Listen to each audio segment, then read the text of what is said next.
मोक्ष पाना, भगवान की भक्ति पाना, भगवत धाम जाना, यह क्या है? क्या यह तीनों एक ही हैं? और हमारा लक्ष्य इन तीनों में से किसका होना चाहिए?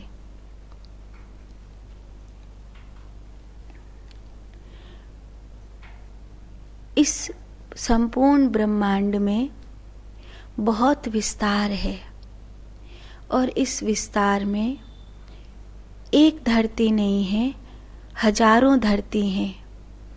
जैसे हजारों धरती हैं, ऐसे ही हजारों धरतियों पे हजारों तरह की जीवन है। अलग अलग धरती पर अलग अलग प्रकार के जीवन हैं। जहाँ जहाँ जीवन है वहाँ वहाँ सूर्य, चंद्रमा और उसके ग्रह नक्षत्र हैं। पृथ्वी लोक को देवों की भाषा में मृत्यु लोक कहा जाता है और देवों की भाषा में इसे वनस्पति लोक भी कहा जाता है, क्योंकि जैसे अन्य अन्य ग्रह हैं तो किसी ग्रह पर कुछ पाया जाता है, किसी ग्रह पर कुछ पाया जाता है। ऐसे ही एक पृथ्वी है जिस ग्रह पर वनस्पति पाई जाती हैं।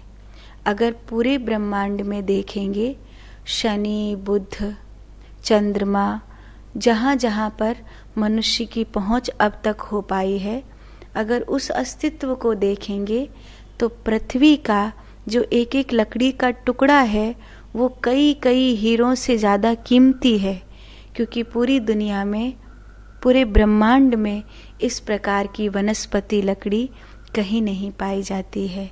ये जो हरियाली है, ये जो धरती का उपजाऊ होना है, ये केवल यहीं पर है और हम लोगों के लिए ये बड़ी आम बात है।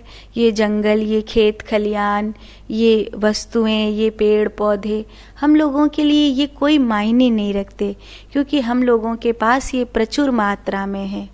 लेकिन अगर उन ग्रहों की बात करोगे जहाँ केवल पत्थर के रूप में हीरे ही हीरे हैं, जहाँ केवल पथरीली ज़मीन है, जहाँ पर ये नहीं है, ऐसे बहुत से ग्रहों को निकाल कर देखोगे तो एक एक वनस्पति की, एक एक लकड़ी की कीमत करोड़ों करोड़ों से भी ज़्यादा है, कई कई हीरों से भी ज़्यादा है, क्योंकि ये यहीं पर है, कहीं और नहीं है।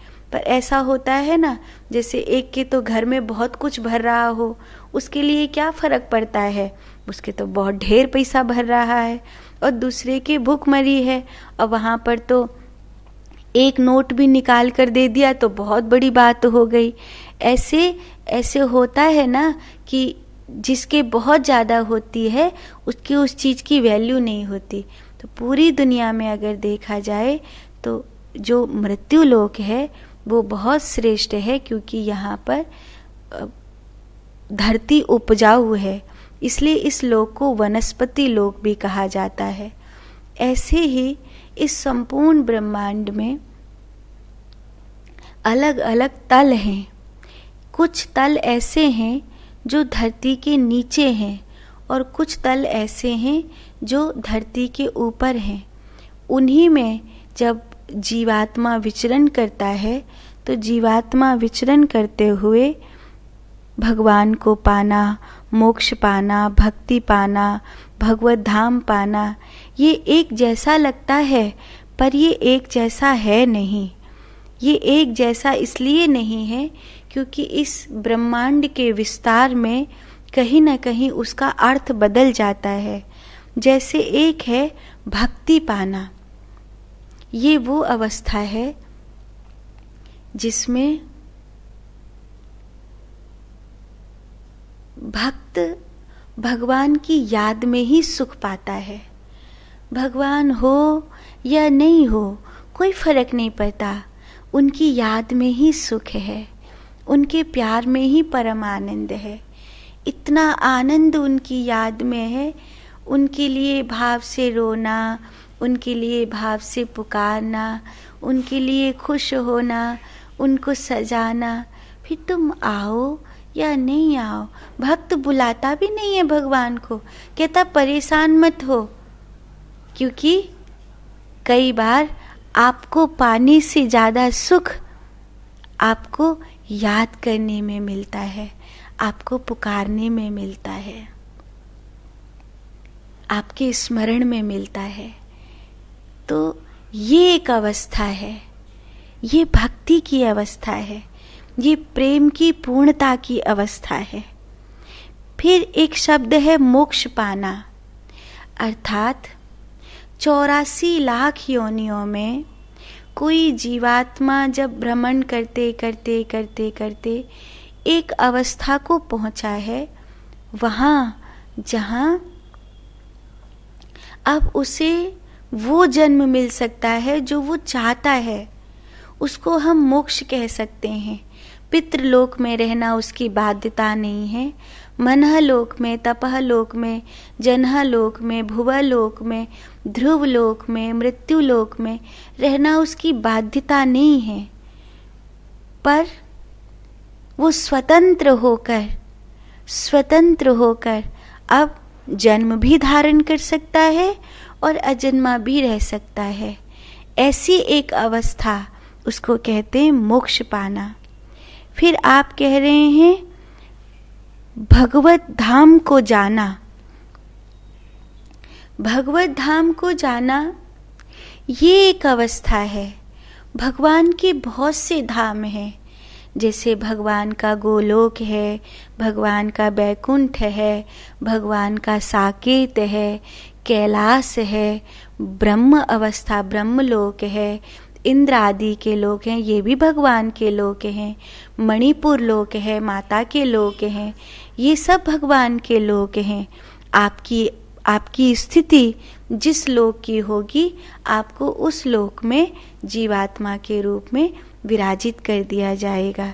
ये होता है भगवत धाम में जाना।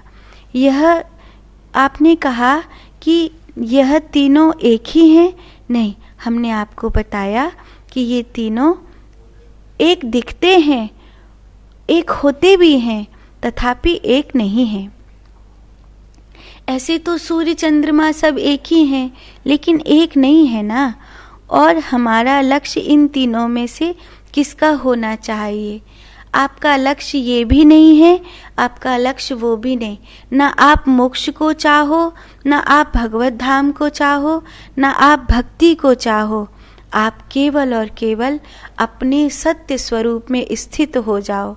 आपकी आत्मा जब सत्य स्वरूप में स्थित हो जाएगी तो नियति अपने आप आपको वहाँ पहुँचा देगी जहाँ आपको जाना चाहिए। जहाँ के लिए आप बनाए गए हो, वहाँ नियति अपने आप आपको पहुँचा देगी। जैसे आप कहो या मत कहो कि आपको कौन सी क्लास में जाना है, आपको कौन सा विषय लेना है, आप बस अपनी मेहनत कर रहे हो, तो जो अध्यापक हैं, जो आपके आचार्य हैं, वो अपने आप आपको वो विषय पकड़ा देते हैं जो आपके लिए अच्छा है। ऐसे ही नियति प्रकृति आपको अपने आप वहाँ पहुँचा देती है जिसके लिए आप सज्ज हो। आपको ध्यान करना है, आपको अपने सत्य स्वरूप को स्थित करना है ताकि प्रकृति आपको जान सके, आपके उस सत्य को जान सके जहाँ से आपके जीवन का आरंभ हो रहा है। साथ